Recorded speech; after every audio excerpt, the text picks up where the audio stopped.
Well, Stanley, thank you so much for helping my project. Could you say a little bit about yourself? Okay, my name is Stanley. I'm 27 years old from Nigeria.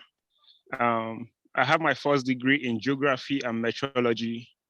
Um, Basically, I'm fascinated about how the ecosystem operates in symbiosis with living and non-living things, and also very more interestingly, how the outer space is able to support human existence, which is a more reason why I find this program quite interesting.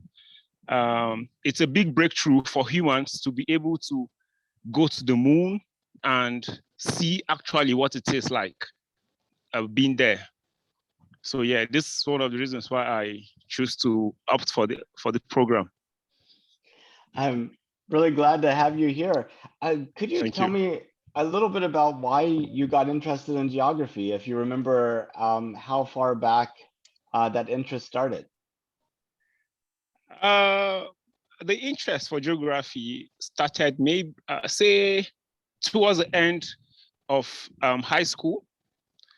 You know, you get to agree with me the disparity in weather, temperature. So this prompted my curiosity. I wanted to know more. Why does Africa experience more humid temperature than Europe, and why the disparity in weather combination here and there, and also the philosophy behind the formation of rocks. These things prompted my curiosity. So the best, the best, the closest thing that could bring me close to knowing more is geography. So this pushed me to study geography. Then lucky enough, I got into a study of geography and meteorology, which also exposed me to the study of the atmosphere, the weather, climate, and all of it.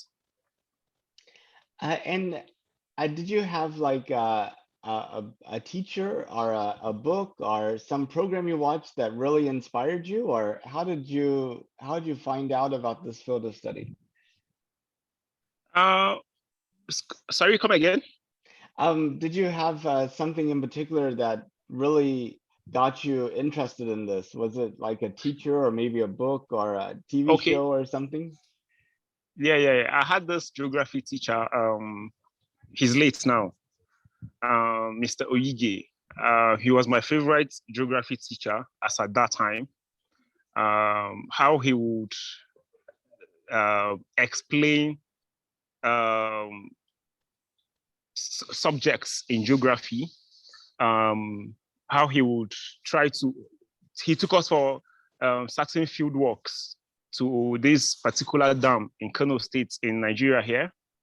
And so yeah, basically the interest started growing from me liking him as a person and the way he communicated his knowledge to his students. And like I said earlier, me trying to understand how the climate really operates, formation of rocks and all that. So these things geared my choice for geography. Were there other things you were interested in? Like, did you, uh, I mean, was there something else that you wanted to do and then suddenly geography comes along and meteorology and you're like, wow, this is it? Yeah, along the line, I wanted to go for computer engineering. I wanted computer engineering, but then just like just some would say that probably was I wasn't so sure as at that time. So then geography came along the way, because the reason why I wanted computers at that time was because I felt the world was leaving where it was to something much more. There's change, there's dynamic in the world. So I was willing to take on that, join the train, computer engineering. So then geography came in, which is a very, very interesting course and topic. So yeah. Do you do any like field research, like going out and creating your own maps and making your own observations and things like that? Yes, yes. My thesis for undergraduates, I wrote on the prevalence of um, malaria, and the effects of the climatic phenomena such as rainfall, temperature, humidity, how this atmospheric phenomenon affects malaria, which is a huge topic, a huge problem in this part of the world where I come from. So I'm trying to understand how you're able to relate the breeding of mosquitoes and how malaria gets widely spread and how the climate, because you obviously can't take that away from human. That is part of who we are. Rainfall is there, temperature is there, humidity. So how these things, how the both intertwine and how the relationship between them and how you're able to advise people at which part of um, the year is it best to sleep under mosquito nets, how to treat their surroundings, how to look after themselves, more like education. And also, I try to attach myself with certain NGOs in carrying out um, recycling programs, collecting recycle materials like plastics and what have you. And also educating people in their various neighborhood on how to keep their drainage system clean. You don't have to wait for the government to come do these things. These are practically things you could do yourself. So yeah, I try to engage myself in programs like this so as to keep the spirits going and to also enable playing my part to help the UN achieve its eco-friendly society. It's really amazing. Yeah, so good to hear about this and about what you're doing. Yeah. Well, so when did you find out that NASA was planning to send people to the moon in 2024? Um, Before now, I've heard about, I keep hearing it here and there, but I didn't take it serious and I didn't do much digging. So it just popped up on my phone like a notification. Hey, register, blah, blah, blah. NASA sending people with Nathan, blah, blah, blah, 2024. And I was like, wow, this could be some great idea. Okay, what do I stand to lose? Sign up and let's see how it goes. Schedule for an interview and I did. So and here we are. So it's not as Well, if I looked out for it. No, it just popped on my phone and I said, okay, let me try. oh, I'm glad you did. Yeah, the last time people walked on the moon was 1972, Yeah, 1972. Yeah, which was before I was born. So since I've been alive, nobody's been to the moon. you can imagine.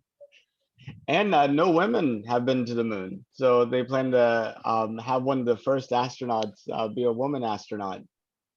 Yeah, Um, yeah. but what do you think about uh, us sending people to the moon?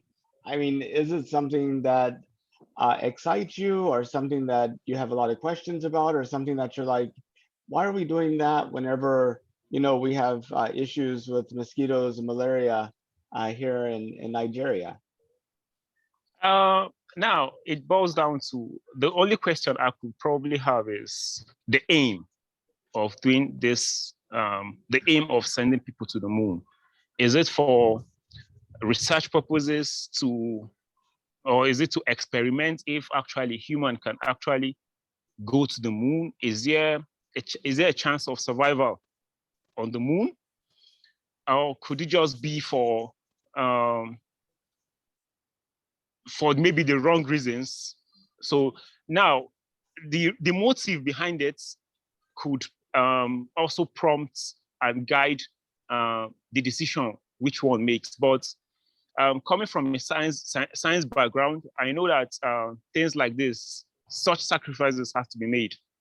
Um, Someone had to take the first step for us to be here today. We have all these computers, internet, and all that. Some persons did certain sacrifices at one point in time. So if sending people to the moon by 2024, which from now is like, it gives an ample time for preparation and all that. The aim is to broaden human discovery, scientific research, and all that. I think it's a great one. It's really superb. So just like I said earlier, it boils down to the aim and objective of this mission. Well, it's like a city bus traveling from one part of the town to another part of the town. Wow.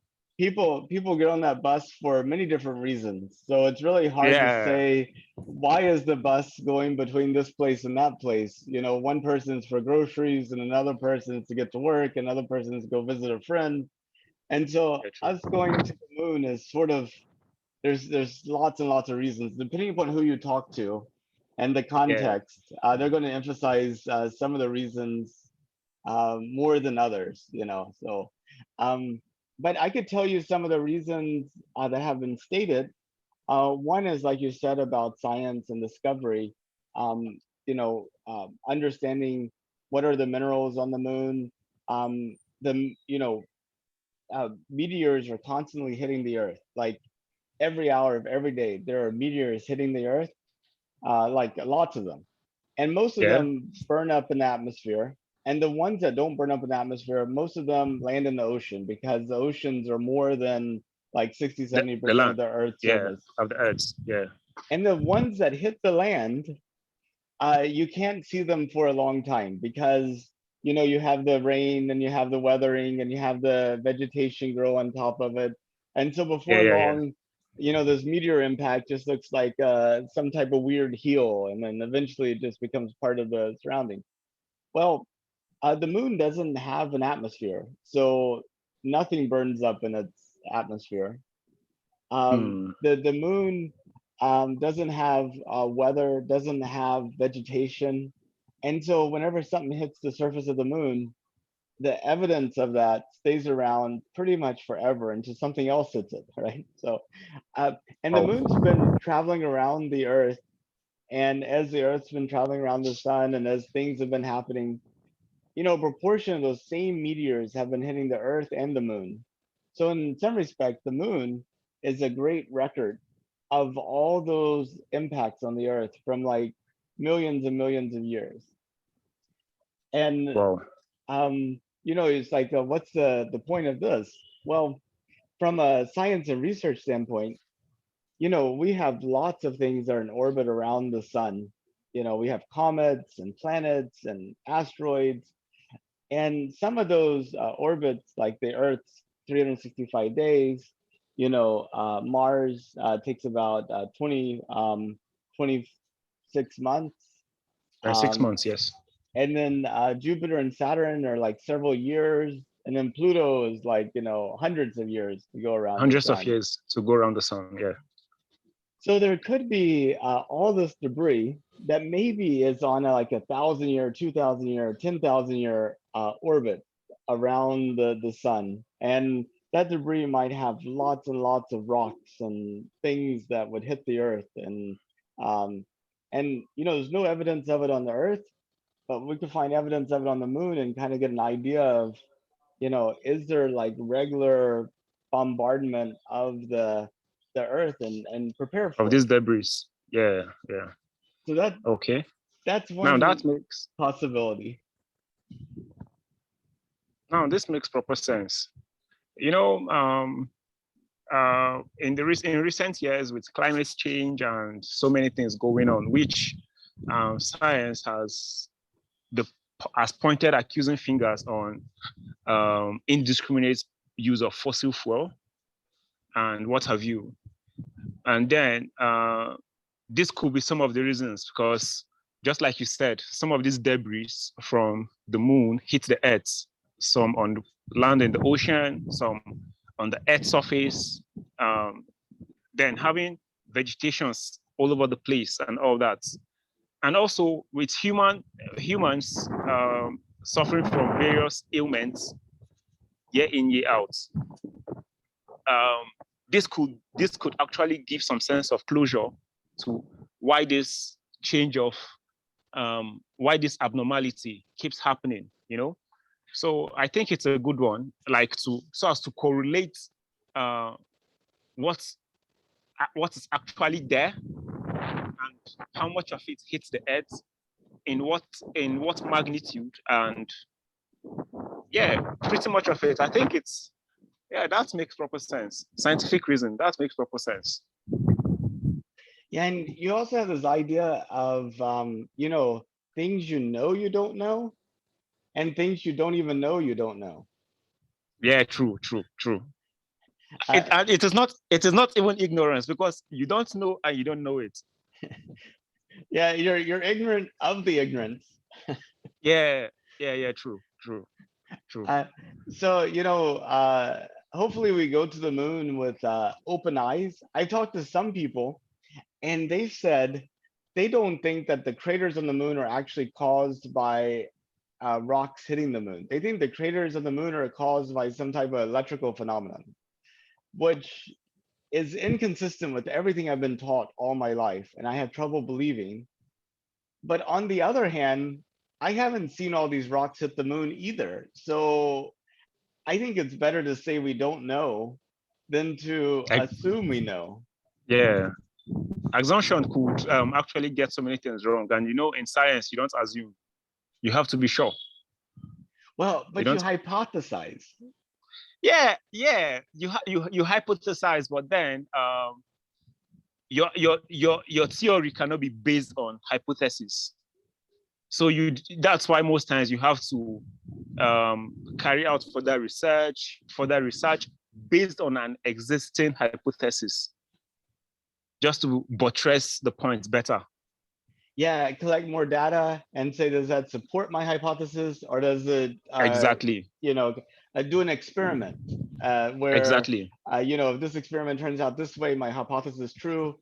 If it turns out this way, either it's false, this is or false. I don't have a good way to test it, but ideally exactly false, true or false, one of the two. Exactly. So that's why most times you see in science, say chemistry, physics, you get several laws on chemicals, both those from the Boyle's law. Every of the scientists, they come up with their own hypothesis.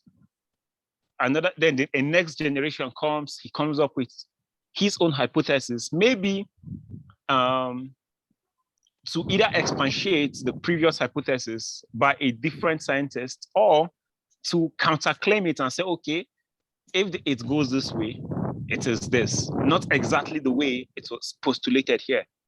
So just like you said, collect more data and expand. Most times, maybe, okay, Nathan did this. Okay, I'm working based on Nathan's hypothesis. Now this is where we are currently.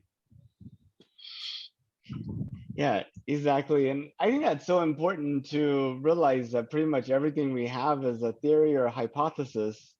And we probably understand it incompletely. And as time goes on, we get more information that needs to be incorporated in. That's true. Yeah, because time is really changing, and a lot is happening. There are lots of questions that are left unsaid, that are left unanswered. A lot is left unsaid, and we're in a time where so much is happening. Look at what SpaceX is doing, So this is possible. So then why not? We can actually go for it and make it happen. Get these questions answered, because today we're here, tomorrow we're not. So the generation to come, they will say, okay, certain persons actually went to the moon to make such, certain persons went to the moon in 1972. This was the findings they made. Certain persons went to the moon in 2024. This is the findings that they made. So you see, they can now correlate these two findings, and they will see where Earth was as at that time these findings were made. And you can't actually tell what this finding could actually prevent, or how much of a great contribution it would be to the world of science in general. It only starts with an idea, and I must say I commend you for thinking of this and putting it forward. And I really appreciative that you are willing to share your time with me. And I'm interviewing a person a day to the end of 2024. So if you Wow. know anybody else that would be willing to have a talk, that could be really helpful. Sure. I will do that. I'll be glad to help the much that I can, in any possible way. I would love to do. I would love to help. But before talking a little bit more about the moon and space, I'd like to talk a little bit more about the Earth. Um, Okay. what is one thing about Nigeria that you think the rest of the world doesn't know that you wish they did? Now, if I have to say this, I have to deviate from science general, even though science is life. Um, there are so much that the Western world doesn't know. The Western world, most people don't know that we actually speak English as our major lingua in Nigeria. So that's why most times when we want to go for, be it undergraduate studies, masters or PhD, sometimes they need us to take the English-based test exams, and we were pissed off, like, what do you guys mean? We've learned in English, high school, primary school, high school, university, and you want me to take English-based test? Why? Why do I need that? You know? Then at one point I was based in the UAE. So most times when I see people, maybe from Germany or so, and once I tell them I'm from Nigeria and they're quick to say Lagos, that's the most popular city. They think Lagos is the capital, but actually Abuja is. Lagos is just the economic hub of Nigeria. Um, we have about 36 states. Now there are so many sites, there are so many beautiful places to see, from the Ubudu Cattle Ranch, the Yankari Game Reserve, the Ulumo Rock. There are so many beautiful places. The Gurara Waterfall, the Ikogosi Hot Spring. You have hot spring from the earth. It's a beautiful sight to see. There are so many things to see, and pretty much of it. And yeah, we actually make spicy food, and we love spicy food here. Like how spicy? Spicy. That's interesting. I didn't realize English was the common language in Nigeria, so I learned something new. You see, so it's a common thing.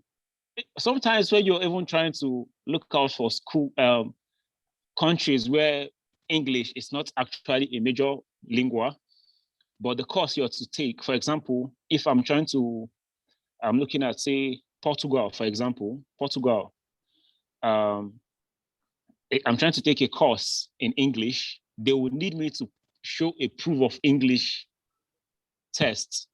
And I'm like, come on, guys, I've always learned English. I know English. What's it?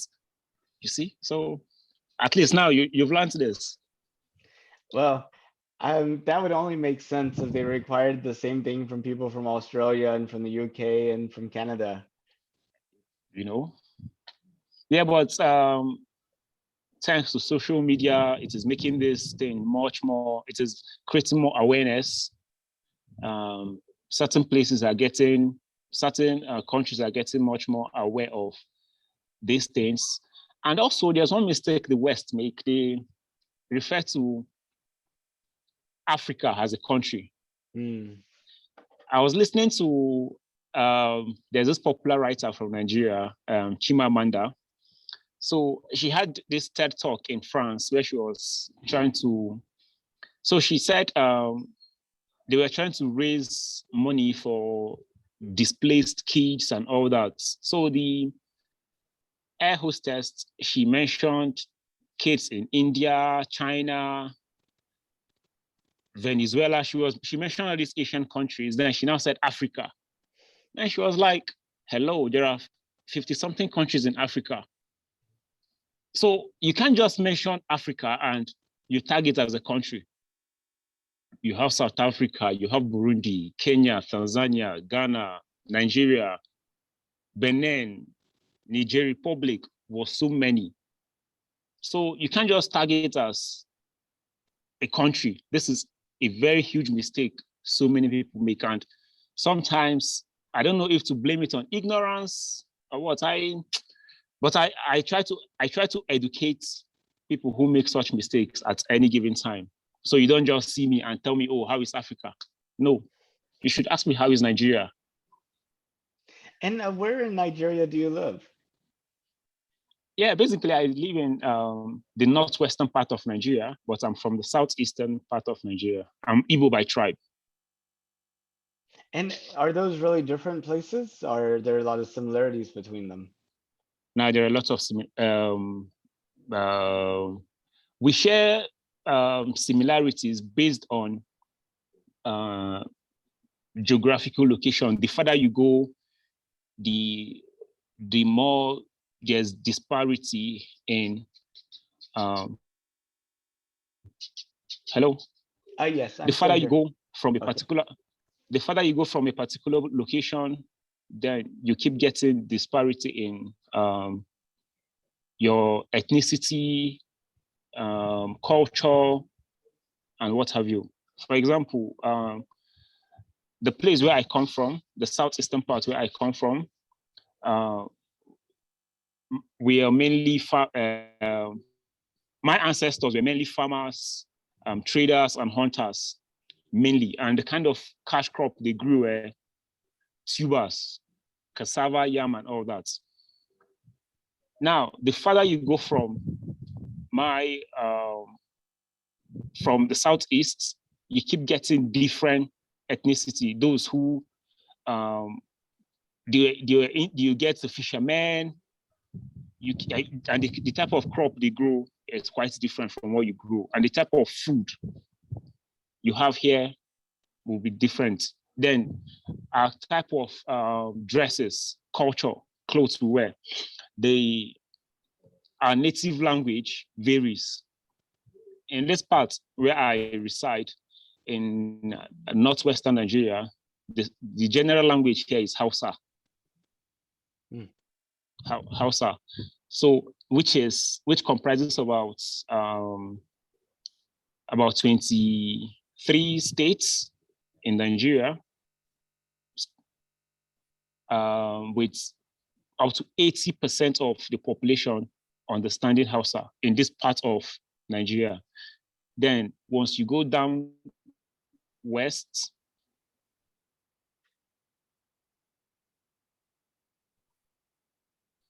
you get those who speaks Yoruba. They share the same cultural value. And then you go down east.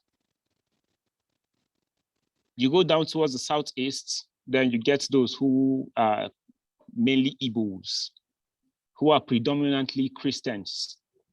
Then in the north, they are predominantly, they practice Islam here in the north.